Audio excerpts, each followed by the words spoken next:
Hi, welcome to lesson 12 in our series called Living It Out Colossians. I'm so glad that you've joined me this week. I've already been praying for you and trusting that God's just got something great in store for you as you study the Word this week. Last week we had a chance to look at Colossians 3:12 at the word compassion.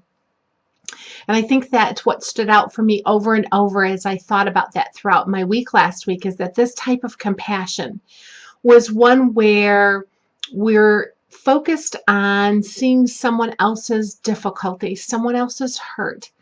But from that, not only visualizing it with our own eyes, but that our heart is driven towards wanting to alleviate that for them in some way, all with an end goal in mind, and that is to point them to the person of Jesus Christ. I hope that you had a chance this last week to show compassion over and over, and it was something that you thought of often throughout the week. This coming week, we're going to go back to Colossians 3:12 again, and this time we're going to be studying a new word, the second word that's mentioned there, and it starts off, "Put on then as God's chosen ones, holy and beloved."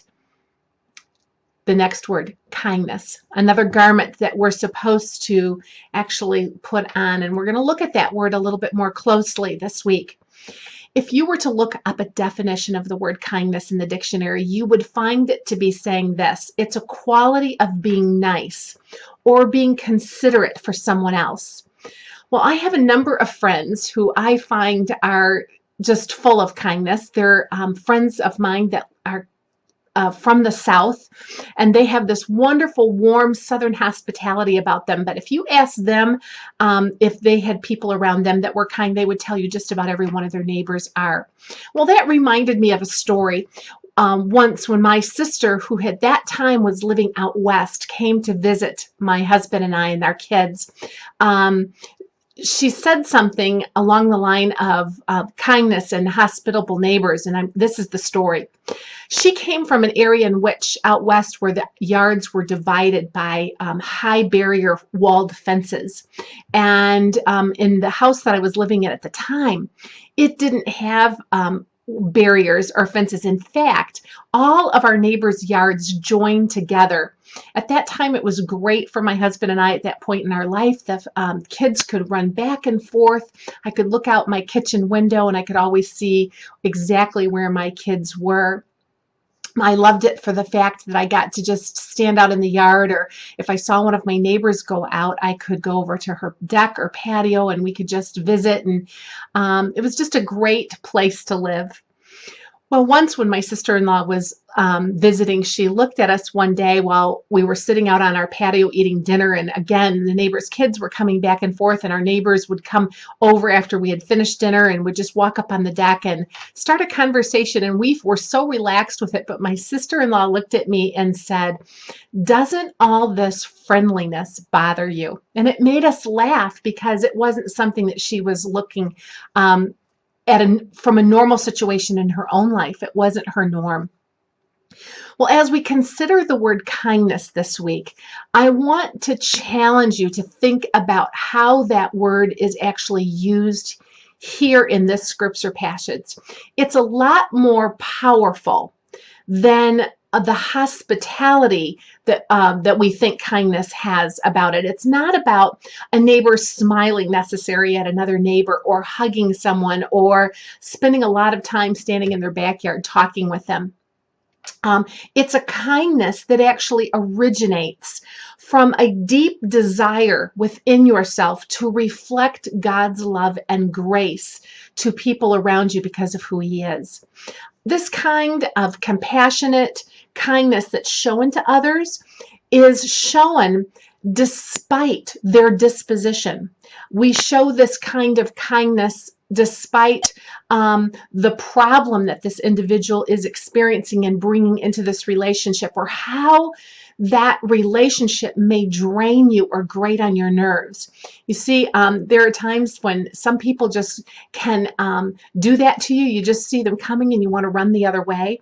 Well, this kind of kindness that Paul is telling us to put on here is the type of an enduring kindness that comes when our heart is so intimate in a relationship with Jesus Christ, that we want to extend the same opportunity for them to see the person of Jesus Christ by having a kind attitude towards them.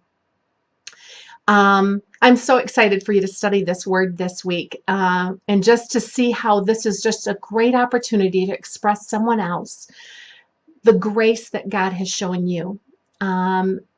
I remember reading this passage several years ago in my life, and taking it from a standpoint of, I wanted to evaluate, had I taken off the garments I should be taking off, and was I putting on the garments I should be, that we're studying right now. And I remember reading this word and saying to myself, well, I'm a pretty kind person, and I hear a lot of people tell me, oh, Kathy, you're so kind. And so at first glance, I wanted to just kind of gloss over this or hurry past this and think, you know what, I've got that one covered. I don't think I have to worry about it. But as I started to study the scriptural meaning of kindness, I realized that, boy, was I wrong. As I began to understand this type of kindness, I realized it was a garment I was to put on every day, in spite of the fact if I felt tired, if I didn't particularly like the person, or I didn't like what that person was doing. There were no reasons that I could give that I could choose not to be kind to that person. So I had to really look at my own life and realize that that kindness is something I just can't, in my selfish nature, put on just automatically and go, I'm a kind person, I don't have to worry about it. This kind of kindness only can come as you develop that process where God just grows you in his relationship with him, and out of that flows his character. I realized as I thought about this word over the last several years in my own life that I have had to allow God to chisel away, and I mean do some heart surgery, but to chisel away the parts of my heart that wanted me to run a different direction when I saw someone coming that I didn't particularly like, or to just kind of ignore someone that just grated on my nerves. I had to allow God to chisel my heart away so that I could learn to look at that person the same way that Christ sees that person.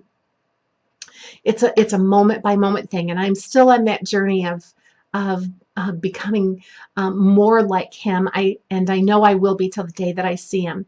But I want to be that kind of person that shows a Christ-like character of kindness, that true meaning of really what that kindness is. I want you to take a moment this week, as soon as you're done with this video, to print off your notes and find some time to get into the Word of God this week. Don't gloss over this. Don't quickly rush through this and go, I'm a kind person. I think I've got this one handled, so I don't have to spend as much time this week. I want you to spend some time thinking about the true meaning of this word. In fact, in your video notes today, I'm going to ask you to come back and write, what was it during this video time that really hit you that you need to just really ponder this week? What spoke to your heart or challenged your heart about the word kindness? So you may want to listen to this videotape again. But go ahead and just allow yourself to let this word sink into your heart this week. As you go through each of your days, I want you to be thinking about the word kindness, looking for opportunities and asking God to show you. God, open my eyes to see how I can show the kindness that you want me to wear this week. And then just allow God to show you throughout the entire week how he wants to grow you to look more like him and to reflect more of his kindness as you point others to Jesus Christ.